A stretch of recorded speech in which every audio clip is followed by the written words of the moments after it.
Penonton podcast Kominfo Kota di mana saja berada, ya senang sekali ya ketemu lagi dan perbincangan kita kali ini bersama Kepala Cabang PT Bank Sulselbar TBK Palopo.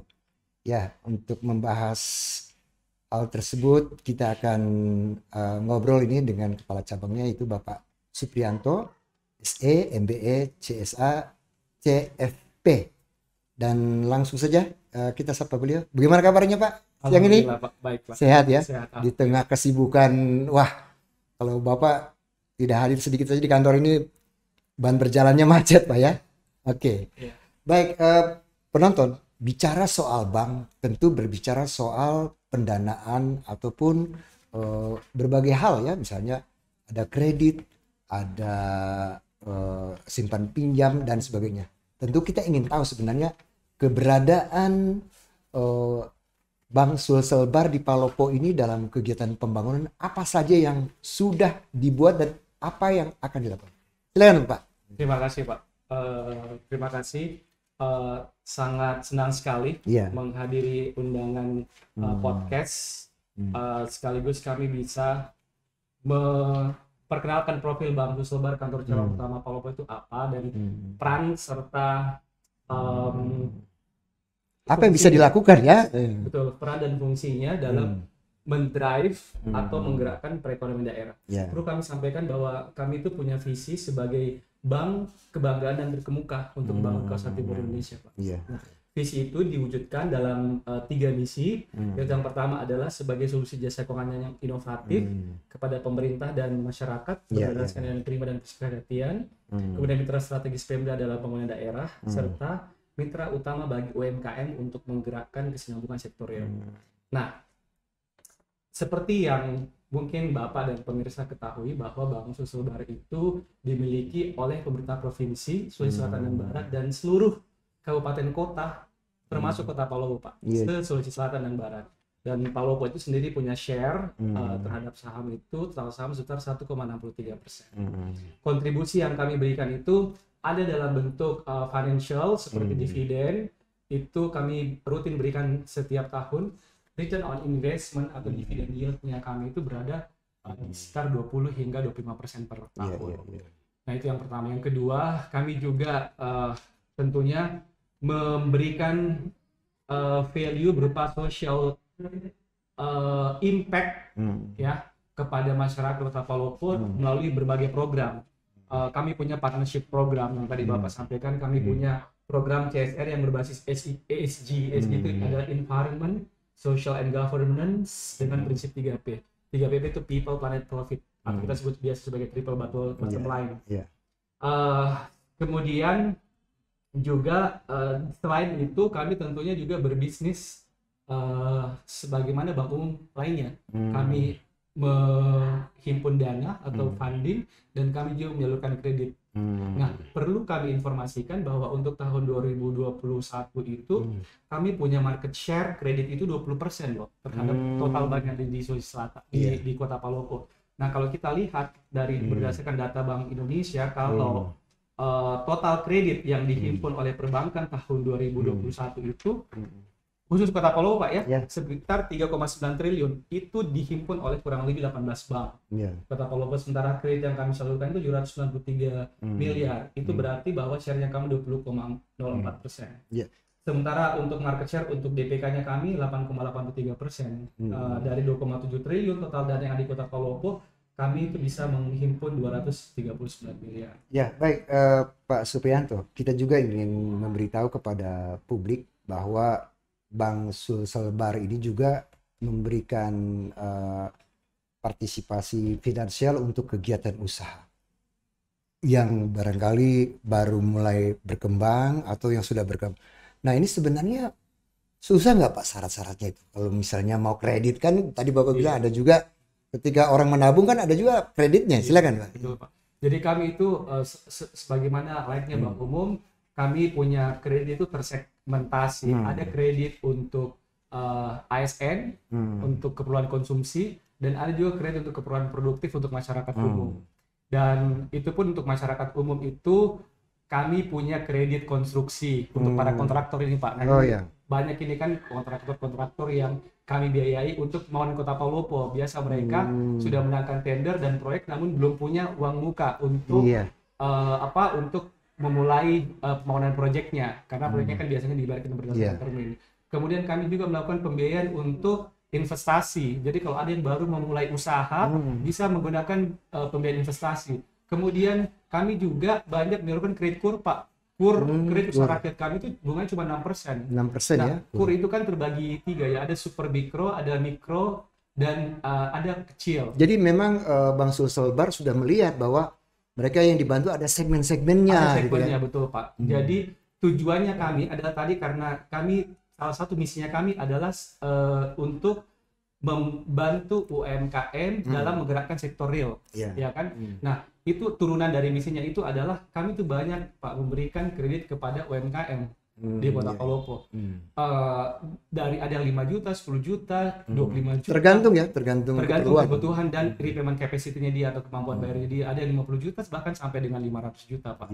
Dan alhamdulillah sudah banyak yang kami biayai itu, mereka itu dari startup dari nol, kemudian naik kelas, scale up, kemudian sampai ke menjadi mikro, super mikro, dan bahkan menjadi kecil. Itu banyak yang kami asistensi. Seperti itu Pak. Jadi memang benar-benar sudah dibuat pertanyaan ini ekonomi ini mana yang bisa dibantu. Nah, penonton kalau bicara soal bantuan, ini bank kan juga ingin kembali uangnya.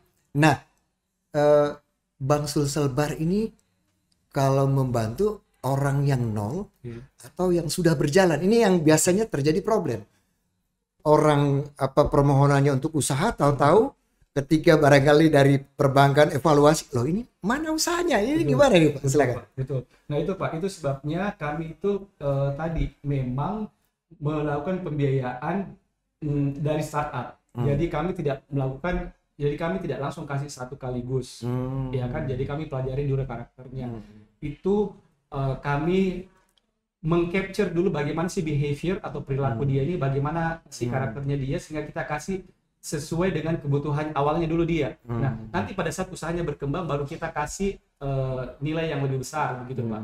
Jadi tadi memang ada stagingnya, ada tahapannya, gitu, dari kecil ke menengah sampai ke besar.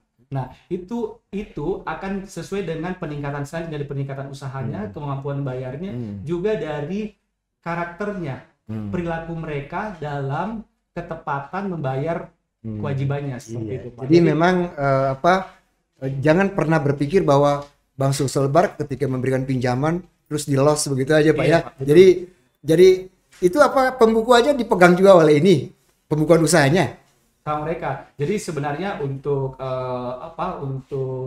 itu adalah tugas kami untuk mengedukasi mereka, bagaimana caranya mereka tertib dalam melakukan pembukuan, bagaimana sih cara pembukuan yang baik, bagaimana mengelola cash flow secara lebih baik, sehingga mereka itu betul-betul bisa menggunakan modal yang diberikan dari Bang Sulselbar secara tepat, tidak terjadi side streaming atau penyalahgunaan kredit Pak. Nah itu tujuannya kami. Tujuannya kami itu adalah mengedukasi mereka serta membantu mereka naik kelas, sehingga at the end of the day meningkatkan kesejahteraan hidup mereka. Seperti itu Pak. Ya, memang alhamdulillah sekali ya Bang Sulselbar ini punya perhatian terhadap masyarakat Palopo, khususnya di bidang kegiatan ekonominya ya. Pak. Nah ini bicara pegawai negeri nih.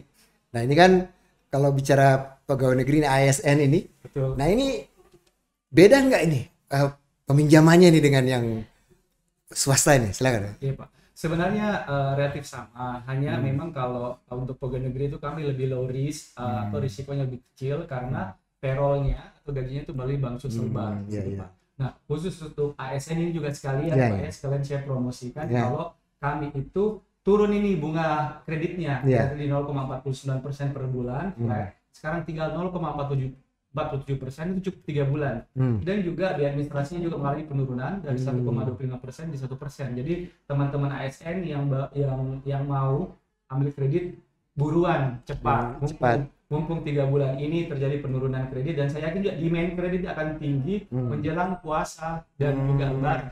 Jadi teman-teman ASN silakan manfaatkan ke Bang Sulselbar terdekat lah. Kalau Palopo, wilayah Palopo silakan ke kota Palopo. Tapi Pak Suprianto bisa mengedukasi kepada baik peminjam swasta dan ASN, kalau meminjam uang itu sebenarnya digunakan bijaknya gimana sih supaya jangan hari ini dapat 3 bulan sudah hilang. Silakan. Iya, silakan. Tips dan trik Pak, ya betul. Dan itu memang sebenarnya intinya adalah kita harus bedakan antara needs dengan wants-nya. Apa yang menjadi kebutuhan kita dengan keinginan kita. Sehingga kita menggunakan kredit sesuai dengan kebutuhan saja. Misalkan untuk teman-teman ASN bisa menggunakan kredit untuk membangun rumahnya, membeli rumah. Kami banyak itu Pak, bahkan kami banyak kepemilikan rumah juga ada ya? Banyak, KPR subsidi banyak sekali Pak. Kami alhamdulillah sudah banyak membantu para developer dan user untuk pemilikan rumah subsidi yang harganya 150 juta dan bunganya cuma 5%. Kemudian juga teman-teman ASN juga bisa gunakan untuk renovasi rumah seperti itu. Atau teman-teman ASN juga bisa gunakan untuk pembelian kendaraan seperti itu Pak. Baik Pak Suprianto, kalau bicara soal mereka yang ingin menggunakan jasa keuangan dari Sulsel Bar, ini kan ada yang di desa-desa kecamatan nih. Betul, ini kan kelurahan kecamatan ini agak jauh. Nah, ini memudahkannya gimana nih Pak? Betul. Jadi kami tuh Pak punya yang namanya mobil kas keliling. Nah, mobil kas keliling inilah yang kemudian yang punya rute, punya jadwal untuk keliling kecamatan. Kemudian Pak, kami juga itu kan sekarang sudah sangat adaptif dengan teknologi. Kami itu bertransformasi menjadi bank dengan layanan digital. Sehingga kami sudah punya namanya mobile banking. Jadi para masyarakat yang rural area, begitu, yang remote area, yang agak jauh dari kota, bisa menggunakan layanan perbankan Bank Sulsel Bar 24 jam. Cukup dengan menggunakan HP-nya. Jadi tidak perlu ke bank lagi. Gitu, Pak. Jauh-jauh ya. Ya, mungkin sekali sebulan mungkin ke bank untuk melakukan setoran. Selebihnya kalau misalkan anaknya sekolah di Jogja, tinggal dilakukan transfer yang bisa dilakukan secara tidak perlu antri ya. Tidak perlu antri, Pak. Iya, Pak. Kami punya mobile banking. Kemudian kami juga itu sekarang banyak mendorong merchant-merchant di Kota Palopo itu menggunakan QRIS. QRIS itu baru dengar ini. Ya, QRIS. Ya, silakan. Jadi QRIS itu adalah merupakan suatu standar QR Indonesian standard. Jadi kita itu cukup melakukan scanning untuk bayar, Pak. Scanning barcode saja untuk membayar itu sudah banyak di sini. Kalau di Kota Palopo seperti ada di Lesehan Asri itu bisa, tidak usah lagi lewat tunai, cukup pakai HP saja. Yang penting Android Pak. Android. Smartphone, betul. Lesehan Asri ada di Kaliber, ada Patikala, ada kemudian di warung pojok itu Pak sudah banyak itu para pengunjung menggunakan QRIS, kemudian bakso Fadil dan banyak lagi merchant. Jadi kami itu lebih bertransformasi untuk tidak menggunakan cash atau cashless society. Dan lebih aman juga Pak ya, daripada bawa uang banyak-banyak. Betul Pak, apalagi di era pandemik seperti ini. Tingkat transmisi virus itu lebih rentan ketika menggunakan uang kan. Nah, dengan menggunakan sistem pembayaran, payment system yang tidak menggunakan uang, kami sudah berpartisipasi untuk menekan laju pertumbuhan COVID. Baik Pak Suprianto, ini kalau bicara ya penonton ya, kalau bicara soal pandemi ini yang tadi disampaikan oleh Pak Suprianto, itu kan istilahnya tingkat pendapatan itu naik turun. Nah, ada nggak misalnya ada yang kena penalti atau mungkin perpanjangan, mungkin bisa dijelaskan? Betul Pak. Nah, terima kasih Pak. Betul. Itu menjadi salah satu concernnya kami. Kami itu berusaha untuk memberikan value dan memudah sedemikian rupa mudahkan masyarakat. Nah, untuk teman-teman yang terdampak usahanya dengan COVID-19, kami memberikan relaksasi, Pak. Relaksasi kredit. Tidak, misalkan ini jangka waktunya itu 3 tahun dan membayarnya tiap bulan. Kami itu bisa tangguhkan pembayarannya, tidak membayar dulu pokok dan bukan dipotong tapi barangkali diperpanjang gitu atau gimana? Diperpanjang jangka waktunya dan ditangguhkan pembayarannya. Jadi mereka tidak perlu membayar Pak, membayar pokok dan bunga sampai jangka waktu tertentu. Atau pembayaran pokoknya misalkan ini pembayaran pokoknya 1 bulan pokok dan bunga 5 juta. Kami berikan keringanan sampai 1 juta saja per bulan, begitu Pak.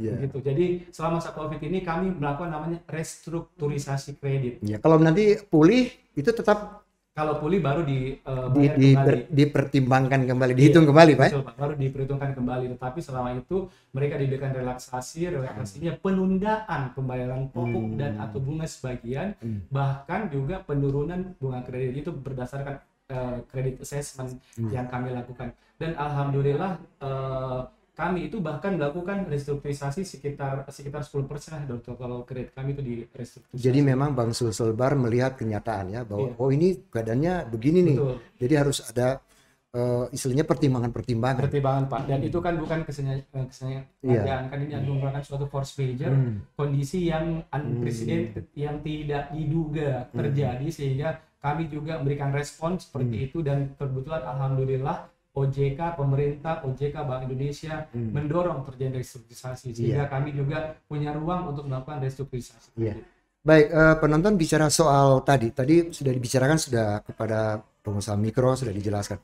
Tapi ini kan sekarang ini pemerintah mendorong setiap orang untuk bisa terjun di dunia wirausaha. Betul. Nah, tadi Pak Supriyanto bilang mereka-mereka yang berusaha itu dibantu, misalnya dia dapat proyek buat rumah atau proyek apa. Nah, selama ini sudah berapa banyak itu jumlah orang, ataupun mungkin berapa persen itu yang sudah bisa dibantu dari usulan-usulan yang masuk itu? Silakan.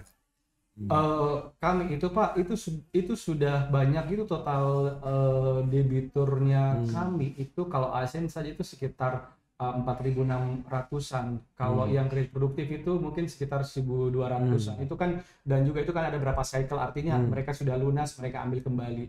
Jadi itu kami sudah banyak Pak, ada sudah ribuan, bahkan mungkin sudah puluhan ribu yang ini sudah berlangsung berapa tahun yang investasi yang sudah lama Pak, sudah lama. Jadi sejak Bank Subar berdiri sebenarnya sudah ada, hanya kredit ini terus ditingkatkan value-nya atau ditingkatkan kemudahan dalam mengaksesnya, ditingkatkan dalam kemudahan persyaratannya, sehingga lebih accessible oleh seluruh masyarakat. Seperti itu.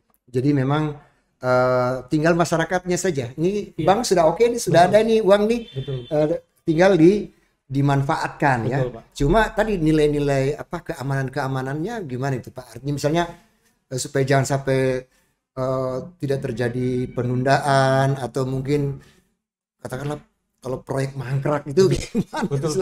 Jadi begini, kalau kayak KUR itu yang sampai dengan 100 juta sebenarnya tidak perlu pakai jaminan. Tidak perlu pakai jaminan. Jaminannya adalah usaha yang dibiayai. Selama usahanya layak mendapatkan kredit 100 juta, maka feasible, maka kami biasa 100 juta. Tapi untuk dari 100 juta itu ditambahkan jaminan fisik 30%. 70% itu di cover oleh asuransi. Seperti itu Pak. Nah tentunya juga kalau kayak proyek itu supaya tidak terjadi proyek mangkrak, kami itu biayanya by progress gitu. Jadi misalkan nih kita biayai satu proyek senilai 500 juta. Kebutuhannya apa ini? Misalnya pertama adalah fondasi 30%, 150 juta. Jadi RAB-nya ada ya? Iya, RAB-nya ada. Jadi yang mereka tarik adalah sesuai progres 150 juta dulu, karena kebutuhan stage pertamanya 150 juta. Nah setelah selesai 150 juta, saya fondasinya masuk berikutnya ke struktur misalkan, baru mereka tarik lagi gitu. Nah dengan kondisi itu kami insya Allah bisa memitigasi risiko kredit Pak.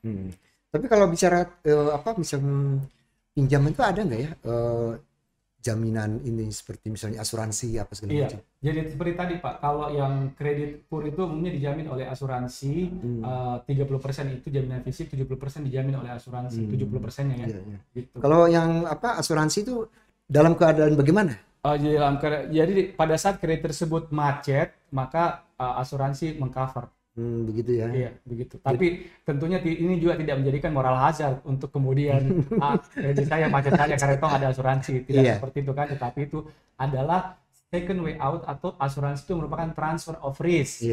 Gitu. Jadi jika saja macet. Tapi alhamdulillah NPL di Kota Palopo bagus kok. Kalau Palopo sendiri itu, BPD Palopo itu NPL-nya kami alhamdulillah 0,51%. Dan masyarakatnya memang semangat untuk berusaha Pak ya. Itu menunjukkan karakter masyarakat Kota Palopo yang luar biasa.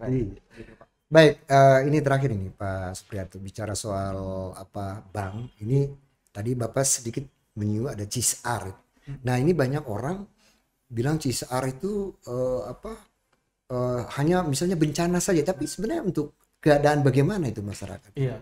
Memang betul. Jadi CSR itu adalah bentuk pertanggungjawaban sosial perusahaan, bukan hanya Bank Sulselbar, kepada masyarakat. Kepada semua bank ya, semua bank. Semua bank begitu Pak. Nah, CSR tadi yang saya bilang itu basisnya adalah SG, memang adalah environment untuk bagaimana pelestarian lingkungan. Kemudian sosial itu adalah tadi kalau misalkan terjadi bencana kami hadir, dan memang kami banyak alhamdulillah ya membantu bencana Palopo, dan juga tentang aspek governance. Jadi ESG tadi environment, social and governance. Tidak hanya bencana tetapi juga yang bisa memberikan value atau peningkatan nilai kepada masyarakat. Contohnya ambulans. Kami adakan bisa juga ya ambulans. Kemudian tempat-tempat sampah yang ramah lingkungan seperti itu. Harus ada pengajuan atau memang inisiatif dari Bank Sulselbar?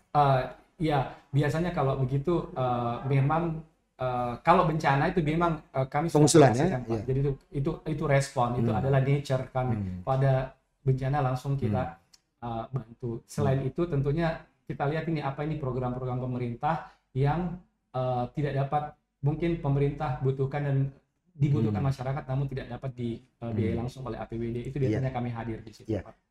Di beberapa kabupaten itu ada miskomunikasi bahwa